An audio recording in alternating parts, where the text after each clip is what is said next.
오늘 우리에게 주는 하나님의 말씀은 고린도전서 15장 12절에서 19절까지 말씀입니다. 저와 여러분들이 한 절씩 교독하고 마지막 절은 합독하도록 하겠습니다. 그리스도께서 죽은 자 가운데서 다시 살아나셨다 전파되었거늘 너희 중에서 어떤 사람들은 어찌하여 죽은 자 가운데서 부활이 없다 하느냐. 만일 죽은 자의 부활이 없으면 그리스도도 다시 살아나지 못하셨으리라. 그리스도께서 만일 다시 살아나지 못하셨으면 우리가 전파하는 것도 헛것이요 또 너희 믿음도 헛것이며 또 우리가 하나님의 거짓 증언으로 발견되리니 우리가 하나님이 그리스도를 다시 살리셨다고 증언하였습니다. 만일 죽은 자가 다시 살아나는 일이 없으면 하나님이 그리스도를 다시 살리지 아니하셨으리라.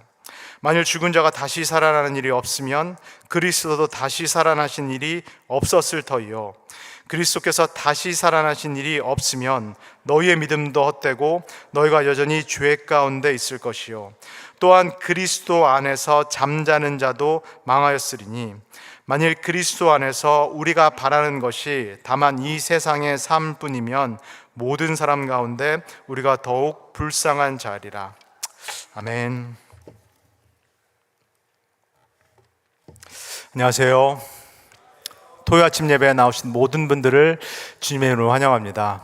우리 성도님께서 다 아시는 것처럼 저는 교회에서는 목사로 사역을 하고 있는데 신학교에서는 또 교수로 사역을 하고 있습니다.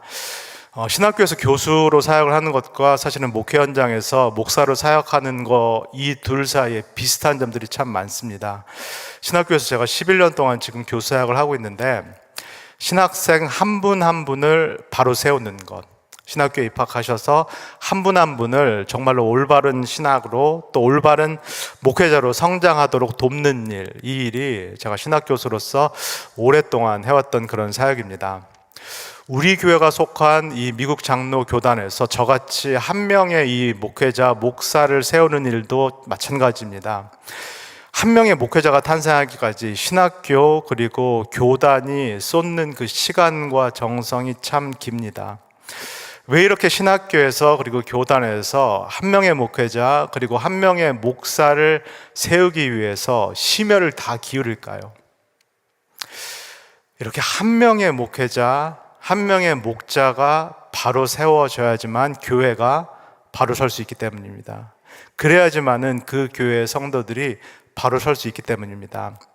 한 명의 목자가 바로 세워져야지, 건강한 신학과 건강한 영성으로 올바르게 세워져야지 우리 피목양자라고 할 수 있는 우리 성도님들이, 우리 양들이 올바른 인도 또 올바른 가르침을 받을 수 있기 때문입니다. 오늘 우리가 함께 읽고 있는 그리고 계속 읽고 있는 이 고린도 전서도 마찬가지로 사도요 그리고 말씀 사역자요 그리고 목회자요, 이걸 넘어서서 신학자인 이 사도 바울이 고린도 교회 성도들을 향해서 쓴 편지들입니다. 이 고린도전서가 지금 맞춰가고 있고 우리가 1장부터 이 15장까지 사도 바울이 고린도 교회에 일어난 상당히 많은 문제들을 다루고 있다는 것을 보았습니다. 때로는 고린도 교회 성도들조차 받아들이기가 어려울 정도로 그 쓴소리를 마다하지 않고 사도 바울이 이렇게 긴 편지를 쓴 이유는 무엇일까요? 고린도 교회 성도들 한 분 한 분, 한 명 한 명을 올바르게 세우기 위함입니다. 본인이 개척한 이 고린도 교회를 올바르게 세우기 위함입니다. 그런데 사도 바울의 이 목적은 이것을 넘어갑니다. 고린도 교회 성도 한 명 한 명을 올바로 세우는 일, 그리고 고린도 교회라는 이 한 교회를 올바로 건강하게 세우는 이 일을 넘어갑니다. 고린도 교인 한 명 한 명이 올바로 세워질 때, 그리고 고린도 교회라는 이 공동체가 올바로 건강하게 세워질 때, 그렇다면은 누가 또 무엇이 올바로 세워질 수 있을까요? 이 고린도 교인들이 살고 있는, 그리고 고린도 교회가 놓여 있는 이 고린도라는 도시, 이 고린도라는 세상이 올바르게 그리고 건강하게 세워질 수 있기 때문입니다. 하나님께서는 이 고린도 교회 성도들만 사랑하시는 것이 아니겠습니다. 아직 예수 그리스도의 복음을 듣지 못했고, 들었지만 아직 예수 그리스도의 복음을 받아들이지 못했던 이 고린도 세상의 많은 사람들도 다 하나님께서 지으셨습니다. 이 많은 사람들도 하나님께서 사랑하시고, 이 사람들도 하나님께서 구원을 받기를 원하십니다. 그 목적 때문에 하나님께서 고린도 교회를 세우셨고, 그 목적 때문에 이 사도 바울도 고린도 교회 성도 한 사람 한 사람을 올바르게 그리고 건강하게 지금 세우고자 합니다. 이 목적을 가지고 사도 바울이 쓴 이 고린도 전서라는 편지, 고린도 전서 11장부터 14장까지의 이 큰 단락에서는 사도 바울이 어떤 문제를 다루었나요?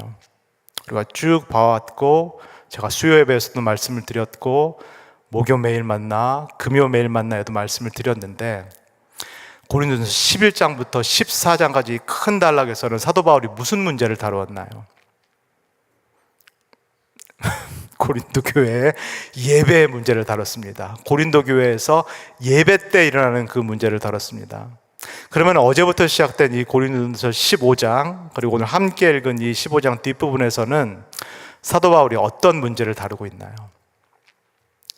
부활 문제입니다. 이 부활 논쟁에 대해서, 예수 그리스도의 이 부활 논쟁에 대해서 사도 바울이 다루고 있습니다. 우리 함께 읽은 본문 12절을 다시 한번 읽어보도록 하겠습니다. 시작. 그리스도께서 죽은 자 가운데서 다시 살아나셨다 전파되었거늘 너희 중에서 어떤 사람들은 어찌하여 죽은 자 가운데서 부활이 없다 하느냐. 저와 우리 성도님들이 다 아시는 것처럼 예수 그리스도께서 부활하셨다라는 거, 이 부활이야말로 기독교 신앙의 핵심 중에 핵심입니다. 우리가 매주 예배 때 나와서 고백하는 신앙 고백, 사도신경의 내용을 한번 생각해 보시면 좋겠습니다. 예수 그리스도께서 본디오 빌라도에게 고난을 당하사 십자가에서 죽으시고 장사된 지 사흘 만에 부활하사, 이것이 우리가 매주 고백하듯이 기독교 신앙의 핵심 중에 핵심입니다. 그리고 어제 고린도전서 앞부분에서 본 것처럼 이 예수 그리스도께서 부활하셨다는 것을 예수 그리스도의 12 제자들이 목격을 했다. 그리고 더 넓은 제자군 500명이 넘는 예수 그리스도를 따르는 사람들이 목격했다. 그리고 사도 바울도 다메섹 도상으로 가는 와중에 예수 그리스도가 부활했다라는 것을 믿고 고백하는 그 사람들을 핍박하러 가는 그 와중에 부활하신 예수 그리스도를 만나게 됩니다. 이 부활하신 예수 그리스도를 만났기 때문에 이 바울도 사도로서 부름을 받았고, 그래서 바울이 고린도 교회를 개척한 것이고, 그래서 바울이 이 고린도 교회에 편지를 쓴 것입니다. 그러나 그럼에도 불구하고 바울이 이 복음을 전했고, 그리고 고린도 교회에 이 가르침을 분명히 전했음에도 불구하고 바울이 지금 이 고린도 교회를 떠나 있는 이 상황, 에베소라는 도시에 가 있는 이 상황에서 이 고린도 교회에서 예수 그리스도의 부활을 믿지 않는 사람들이 있다라는 소식이 들립니다. 여기서 분명히 해야 될 것은 이 고린도 교인들이 예수 그리스도께서 다시 살아나셨다 그 자체를 부인한다는 얘기가 아닙니다. 그것을 믿지 않는다라는 얘기가 아닙니다. 이 고린도 교인들도 예수 그리스도께서 부활하셨다라는 것을 믿는데 예수 그리스도의 무엇만 부활했다라고 믿고 있을까요?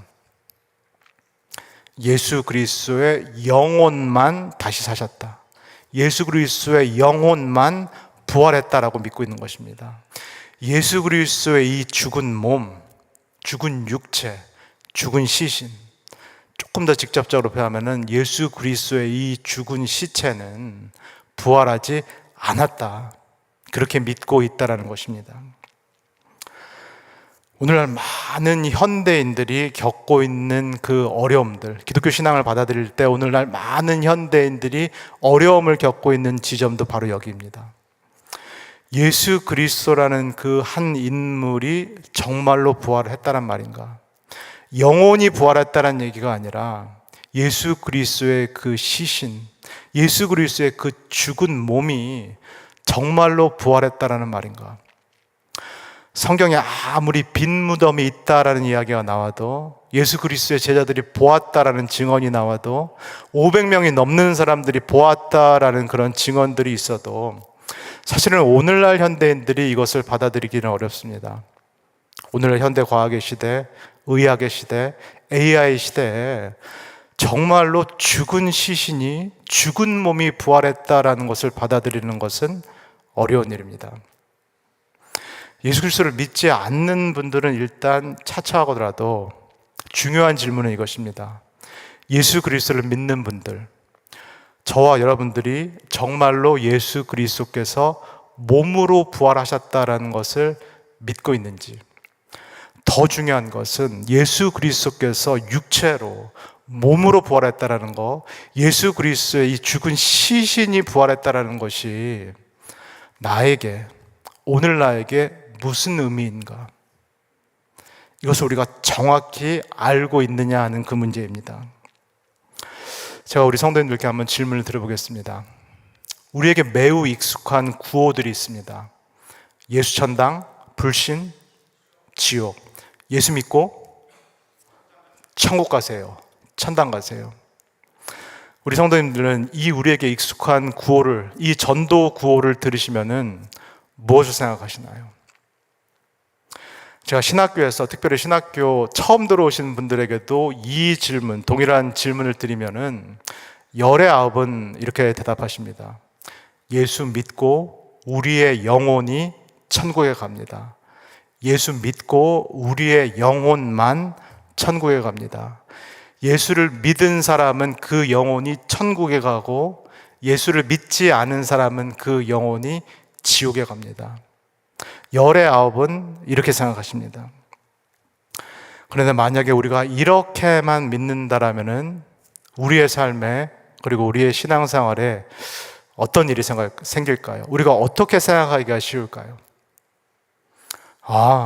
하나님은 우리 영혼만 사랑하시는구나. 하나님은 우리 영혼만 귀하게 여기시는구나. 하나님은 우리의 몸, 우리의 육체는 그렇게 중요하게 생각하지 않으시는구나. 우리 중에서 영혼은 귀하고 선하고 아름다운 것이고, 우리의 몸은 열등하고 심지어는 악한 것이구나. 그래서 신앙생활을 한다라는 것은 이 욕망 덩어리인 내 몸, 이 죄 덩어리인 내 육체를 최대한 절제하는 거구나. 최대한 금욕적으로 신앙생활을 하는 거구나. 더 나아가서 몸을 가지고 세상에서 하는 나의 일, 나의 직업은 그렇게 가치 있는 일이 아니구나. 소위 말하는 세속적인 직업이라는 것은 하나님께서 그렇게 원하시거나 기뻐하시는 일이 아니구나. 이것은 단순히 생계를 위해서 하는 일일 뿐이구나.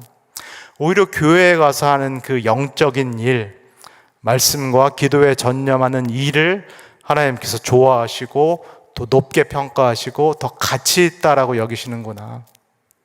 우리가 이렇게 생각할 수가 있겠습니다. 이렇게 한쪽으로 치우쳐진 금욕주의적인 신앙생활도 큰 문제인데, 근데 저는 개인적으로 이렇게 생각합니다. 이 금욕적인 신앙생활은 이제 한국교회, 이민교회에서 다 지나갔다라고 봅니다. 이렇게 신앙생활하는 사람들은, 그런 분들은 그렇게 많지 않다라고 봅니다. 저는 개인적으로 오히려 이렇게 생각합니다. 차라리 이렇게 신앙생활을 하시는 분들을 좀 보고 싶다. 차라리 이렇게 경건생활에 매진하시는 분들, 예전에 많이 계셨던 경건생활, 훈련에 매진하는 그런 성도들을 참 보고 싶다라는 생각을 요즘 많이 합니다. 시대 정신에 맞물려서 오늘날 한국교회, 그리고 이민교회에 불고 있는 그 현상은 오히려 그 반대입니다. 금욕주의의 반대입니다. 몸에 대한, 또는 건강에 대한 지나칠 정도의 관심입니다.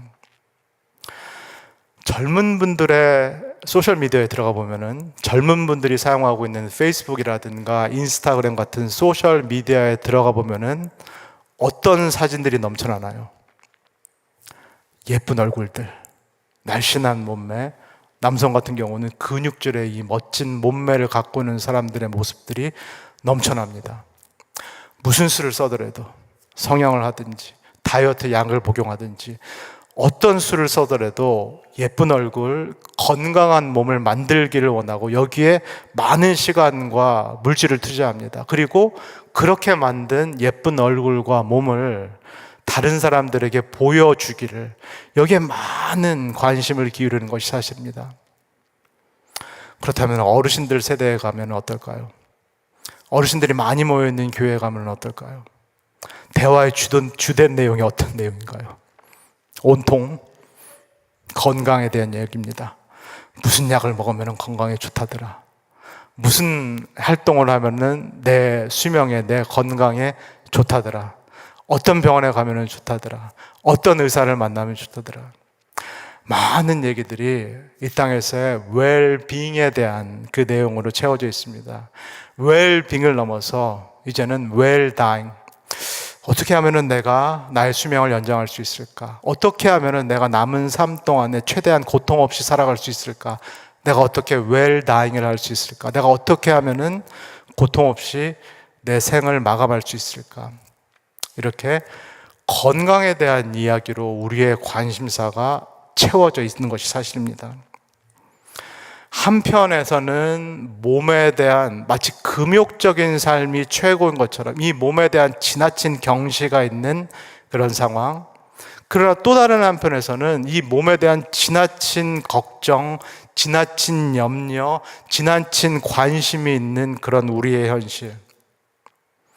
이 상황에서 사도 바울이 얘기합니다. 이 둘 다 성경이 말하는 복음이 아니다. 이 둘 다 성경이 말하는 복음이 아니라 진정한 복음은 이것이다라고 사도 바울이 이야기를 합니다. 우리 16절에서 17절까지를 읽겠습니다. 시작. 만일 죽은 자가 다시 살아나는 일이 없으면 그리스도도 다시 살아나시는 일이 없었을 터이요. 그리스도께서 다시 살아나신 일이 없으면 너희의 믿음도 헛되고 너희가 여전히 죄 가운데 있을 것이요. 사도 바울이 말하는 복음의 핵심은 무엇인가요? 예수 그리스도께서 부활하셨다라는, 2000년 전에 예수 그리스도께서 육체로 다시 살아나셨다라는 그 부활이 오늘날 나에게 어떤 의미인가요? 예수 그리스도께서 나 대신, 우리 대신 이 죄로 인하여서 죽으셨고, 예수 그리스도께서 나 대신, 그리고 우리를 대표하여서 이 죄와 사망의 권세를 이기고 부활하셨다. 그렇기 때문에 더 이상 내가 죄와 사망의 권세에 매여 있을 필요가 없다라는 소식입니다. 더 이상 죄와 사망의 권세가 나를 억누를 수 없다. 나는 정말로 예수 그리스도의 그 십자가의 죽음과 예수 그리스도의 그 육체로 다시 부활하신 사건 때문에 이 죄로부터, 그리고 죽음으로부터, 사망으로부터 구원과 자유함과 해방을 얻게 되었다라는 소식입니다.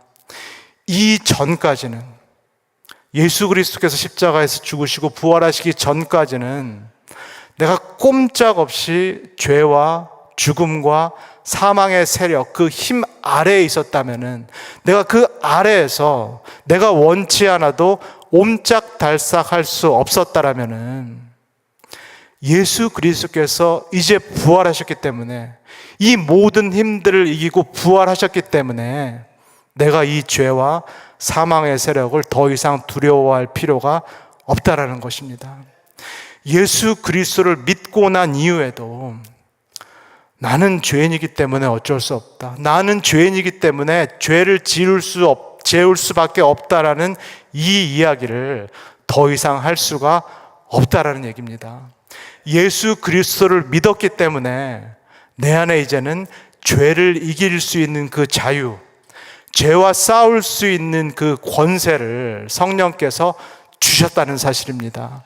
이제부터는 내가 죄와 투쟁할 수 있는 인생 최초로 맛보는 그 능력과 권세를 예수 그리스도의 부활 때문에 얻게 되었다라는 것, 이것이 우리가 듣고 있는 복음의 핵심이 되겠습니다.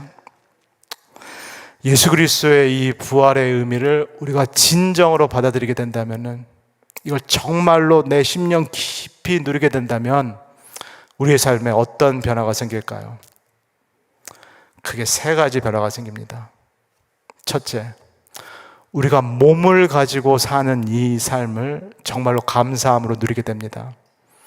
우리가 시각과 청각과 미각을 통해서, 이 몸을 통해서 느끼는, 감각을 통해서 느끼는 이 모든 것들을 진정으로 감사함으로, 그리고 절제함으로 누릴 수 있게 됩니다.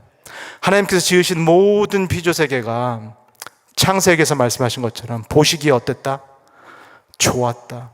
지으신 하나님조차도 보시기에 너무 좋다라고 경탄하셨고, 그 감탄하셨던 피조세계의 모든 것들을 우리에게 주신 이 몸을 통하여서, 우리에게 주신 이 눈을 통하여서, 이 귀를 통하여서, 이 입을 통하여서 참으로 만끽하고 누릴 수 있다는 것, 감사함으로, 그리고 절제함으로 이 모든 것을 하나님과 함께 기뻐할 수 있게 되었다는 말씀입니다.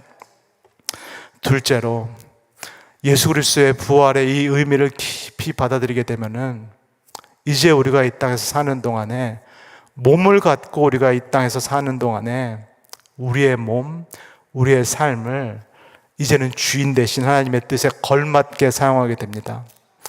하나님이 원하시지 않는 곳, 하나님이 기뻐하시지 않는 장소에 내 몸을 두지 않게 됩니다. 하나님께서 원하시지 않는 일, 하나님께서 기뻐하시지 않는 일에 내 몸, 내 삶을 사용하지 않게 됩니다. 고린도 교회 성도들이 예수 그리스도를 믿기 전에 이방인이었을 때에는 자신의 몸, 자신의 삶을 단순히 자신을 위해서, 자신의 유익과 자신의 쾌락과 자신의 최대 만족을 위해서 사용했다라면은 이제 예수 그리스도를 믿고 난 다음에는 어떻게 살아가게 될까요? 이 삶을 버리고, 이 삶을 떠나고, 이 삶을 청산하고, 원래 하나님께서 원하셨던, 원래 하나님께서 창조하실 때 계획하셨던 그 삶으로 나아갑니다. 그 삶을 위해서 나의 몸과 나의 시간을 쓰게 됩니다. 하나님께서 원래 계획하셨던, 창조하실 때 원하셨던 그 하나님의 형상을 닮은 그 삶은 어떤 삶인가요? 나를 위한 삶이 아니라 나를 벗어나서, 제가 수요 예배 때 말씀드린 것처럼 나를 위한 그런 사사로운 삶, 사적인 삶을 초월해서, 나를 뛰어넘어서 원래 하나님께서 원하셨던 그 삶, 하나님을 위한 삶, 그리고 이웃을 위한 삶, 타인을 위한 삶, 말 그대로 공적인 삶의 그 자리로 우리가 나아갈 수 있게 되는 것입니다. 세 번째로, 예수 그리스도의 부활의 사건을 정말로 내가 깊이 받아들인다면, 이게 단순히 예전의 사건이다, 단순히 내가 이 지식을 알고 있다, 정보 차원이다라는 것을 넘어서서 내가 예수 그리스도께서 부활하셨고 이게 나를 위한 것이다라는 것을 정말로 받아들이고 마음에 깊이 새긴다면 이 세 번째 변화가 우리에게 일어납니다. 이제 우리는 더 이상 육체적인 죽음을 두려워하지 않게 됩니다. 더 이상 내가 육체적으로 죽는다라는 것, 저와 성도님들이 모두 맞닥뜨릴 수밖에 없는 내가 죽음을 당한다라는 것을 더 이상 두려워하지 않게 됩니다. 내가 내 건강에 대해서 지나칠 정도로 염려하고 지나칠적으로 근심하고 나의 모든 관심사가 내 건강을 어떻게 돌볼까, 내가 어떻게 죽음을 맞이할까에 대한 어떤 그 집착에서부터 우리가 자유함을 얻게 됩니다. 건강을 돌보지 말자라는 얘기가 아닙니다. 건강에 대한 염려를 하지 말자라는 이야기가 아닙니다. 그러나 이 모든 것들을 마치 내가 책임져야 될 것처럼, 나의 건강을, 나의 어떤 이 마지막 삶을 내가 홀로 짊어져야 될 것 같은 그 무거운 짐에서 이제 우리가 자유와 해방을 누릴 수 있게 된다라는 말씀입니다. 죽음이라는 것이 피해야 되는 두려운 대상이 아니라, 죽음이라는 것은 마치 문과 같다. 죽음이라는 것은 통과 의례와 같다. 이 문을 통과한다라면은, 이 시간을 통과한다라면은 나의 영혼뿐만 아니라 하나님께서 귀히 보시고 보시기에 좋았다라고 말씀하시는 나의 몸까지도, 마지막 날에 나의 몸까지도 예수 그리스도께서 다시 살리셔서 나를 사랑하는 그 아버지, 그 하나님을 반드시 만나게 하실 것이다. 반드시 그 하나님을 누리게 하실 것이다라는 그 소망이 이 지나친 건강에 대한 염려로부터 우리를 자유케 하실 줄 믿습니다. 사랑하는 우리 오렌지 가나안 교회 성도 여러분, 오늘 이 시간부터 우리 성도님들께서 이렇게 생각하시면 좋겠습니다. 우리에게 익숙한 이 구호, 예수천당 불신지옥이라는 이 구호를 우리가 전하고 들을 때마다 예수 믿고 천국 가세요라는 우리에게 이 익숙한 구호를 우리가 전하고 들을 때마다 우리 성도님들께서 이제부터 이렇게 생각하시면 좋겠습니다. 예수 믿고 천국 갈 때, 예수 믿고 하나님 만날 때 나의 영혼뿐만 아니라 무엇도 하나님을 만난다.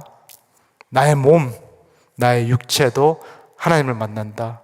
내가 죽음이라는 문을 통과할 때, 그 요단강을 건널 때 나의 영혼만 몸을 빠져나가서 하나님을 만나는 것이 아니라 예수 그리스도께서 다시 오실 때, 예수 그리스도 이 땅에 다시 오실 때 나의 이 몸, 무덤에 묻힐 나의 이 몸, 화장을 당할 나의 이 몸, 시신기증에 바쳐질 나의 이 몸이 다시 살아날 것이다. 하나님께서 나의 이 몸을 다시 부활시키셔서 나의 영과 나의 혼과 나의 몸 전체가 내가 사랑하는 예수 그리스도, 내가 사랑하는 하나님을 다시 만날 것이다. 이 소망을 분명히 누리시기를 소원합니다. 특별히 이 시간에 오랫동안 지금 병고를 겪고 계신 우리 성도님들, 아마 성도님들이 양로병원이라든가 지금 댁에서 마찬가지로 이 예배를 온라인으로 지금 드리시고 계시는 걸 알 텐데, 특별히 그분들도 우리가 함께 들은 이 부활의 기쁜 소식, 예수 그리스도의 부활의 기쁜 소식을 마음껏 누리시기를 소원합니다. 예수 그리스도께서 2000년 전에 십자가에 죽으시고 예수 그리스도께서 다시 사셨기 때문에 예수 그리스도께서 이미 죄와 사망의 권세를 이기셨음을 믿으시기를 소원합니다. 우리 성도님들께서 지금 당하시고 계신 이 병, 이 병마의 고통, 이 세력도 예수 그리스도께서 이미 이기셨음을 믿습니다. 예수 그리스도께서 이미 이기셨고 예수 그리스도께서 그 승리를, 그 첫 열매를 저와 여러분들께 이미 주셨음을 믿습니다. 우리가 이 땅에서 싸우고 있는 이 싸움은 이미 승리한 싸움입니다. 그리고 예수 그리스도께서 이 땅에 다시 오면은 이 싸움이 완성될 줄 믿습니다. 그리고 그 승리의 기쁨을 예수 그리스도께서 저와 여러분들에게 다 나누어 주실 줄 믿습니다. 이미 이긴 싸움, 이 승리의 기쁨을 누리시면서 예수 그리스도의 이 부활 소망을 만끽하실 수 있도록, 이 만끽하시는 우리 모든 성도님들이 되시기를 몸으로 부활하신, 육체로 부활하신 예수 그리스도의 이름으로 간절히 소원합니다. 다 같이 기도하겠습니다. 사랑해 주님 감사합니다. 하나님 아버지, 다시 한번 예수 그리스도의 부활의 기쁜 소식을 우리로 하여금 듣게 하여 주셔서 감사합니다. 하나님 아버지, 이 이야기를 먼 이야기로, 먼 옛날 옛적의 이야기로 생각하지 않도록 우리를 붙잡아 주시옵소서. 예수 그리스도가 다름 아닌 나를 위하여서 십자가에 죽으셨고 나를 위해서 십자가에서 부활하셨기 때문에 내가 그 무시무시한 죄와 죽음과 사망의 권세에서 구원을 받았음을 고백합니다. 내가 더 이상 이 세력들을 두려워할 것이 아님을 고백합니다. 이 땅에서 하나님 남은 싸움을 싸우기를 원합니다. 이 죄의 세력, 죽음의 세력과 내가 싸우기를 소원합니다. 최후 승리를 기다리며 하나님께서 이미 맛본 그 승리를 마지막 날에 우리에게 주실 것을 기다리며 이 땅의 삶을 살아나갈 수 있도록, 누릴 수 있도록 우리 모두를 축복하여 주시옵소서. 감사를 드리며 예수님의 이름으로 기도합니다. 아멘. 주기도문 하시고 각자 기도